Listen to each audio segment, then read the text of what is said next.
love is one of those words we think we understand until we try to define it. Like, what is love? The single word has different meanings for different contexts.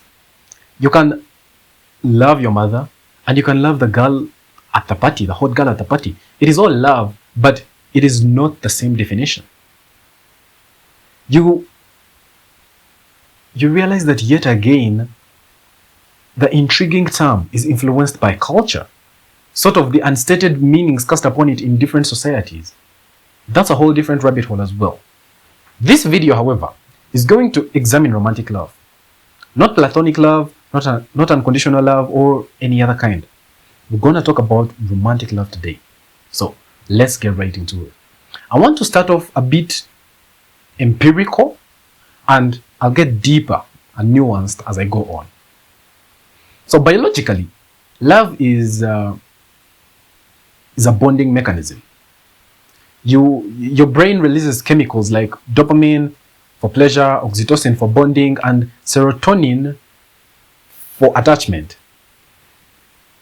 From this angle, love evolved to keep parents attached to children, to keep partners bonded long enough to build stability and maintain social groups. That is where the whole family dynamic comes in. In other words, love keeps humans cooperating instead of scattering. Science views romantic love as a biological drive, a survival mechanism that evolved to encourage pair bonding and reproduction. It is a cocktail of brain chemicals, according to the scientific perspective, right? So you have dopamine, the reward chemical creating feelings of pleasure, euphoria, and intense motivation to be with a person. This is the addiction phase of new love. And then you have norepinephrine, which is similar to adrenaline because it causes the racing heart, the sweaty palms, and focused attention that we associate with the early stages of love. This one comes from norepinephrine. And then you have oxytocin, which is often called the cuddle hormone. It's released during the physical touch and orgasm. It fosters feelings of bonding, trust, and attachment. This helps transform passionate love into a more stable long-term connection.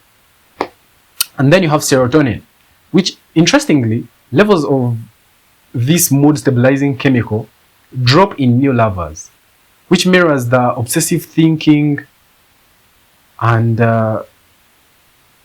which is a common pattern that we see in new lovers, right? It explains why you can't stop thinking about them. And from this point of view, romantic love is a powerful hardwired drive, not unlike hunger or thirst. Number two, the psychological perspective.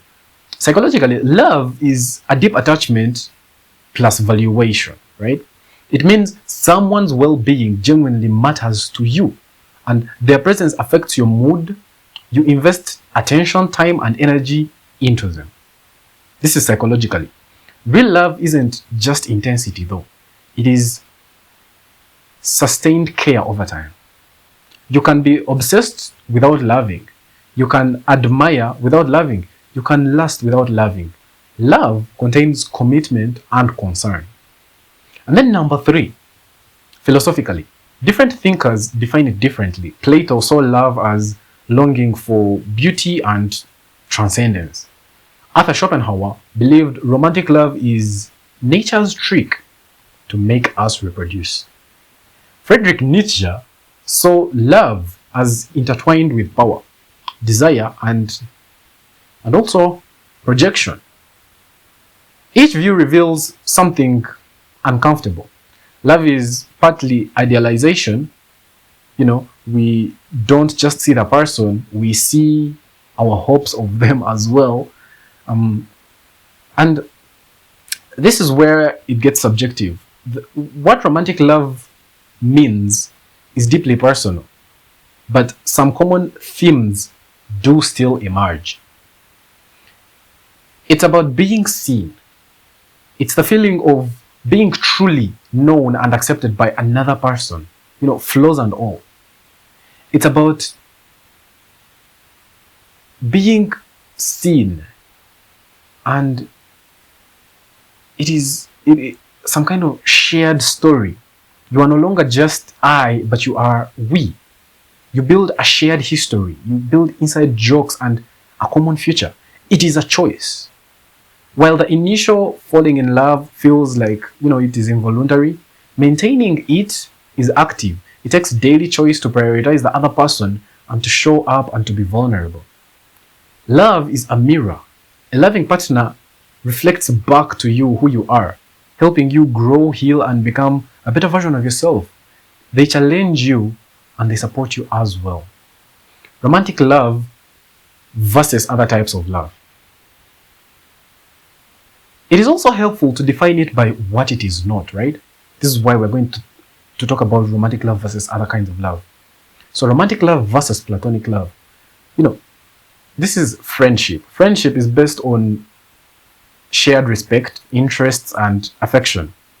But it lacks the component of passion and typically the exclusive primary partnership role, right? You don't tell your friend, don't see other friends. Let's talk about romantic love versus familial love. The love for a parent or a sibling is usually unconditional and is based on blood relation and history. It is typically chosen. It is typically not chosen, right? You find it there. And let's talk about romantic love versus compassionate love. Compassionate love is love for humanity or a deep care for another's well-being, often without personal intimacy or passion or romantic love. So the hard truth about romantic love is that what most people call love is actually one of these things. It is attachment validation, ego satisfaction, fear of being alone, sexual desire, or trauma bonding fantasy. But love only becomes real when it survives disappointment and conflict and the loss of the illusion. The other one is infatuation.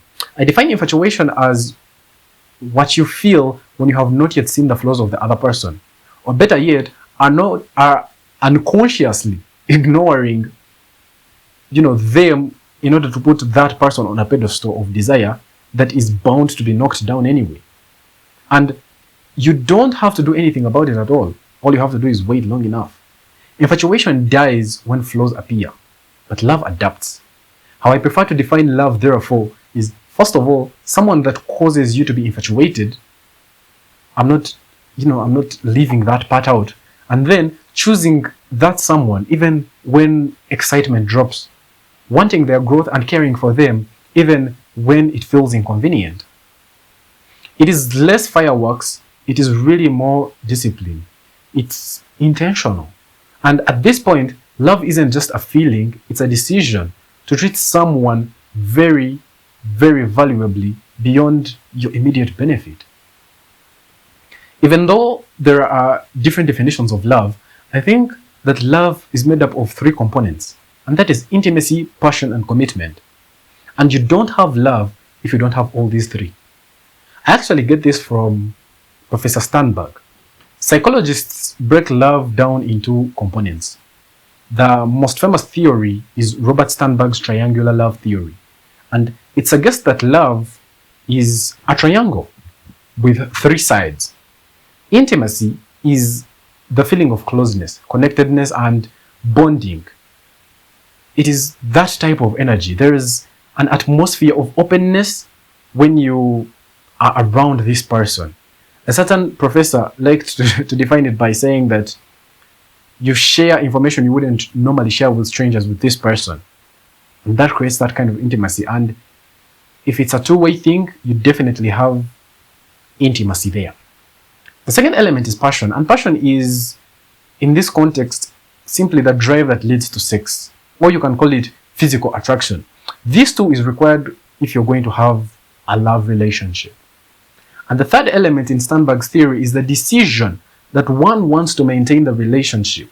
It is also partly a desire, but it is consciously chosen as well. If this is missing too, you cannot have romantic love. So if you have all these three, according to me, you do have love. Now the question is, what do you have if you have just one or a certain combination of the three? And Sternberg covered this quite beautifully as well.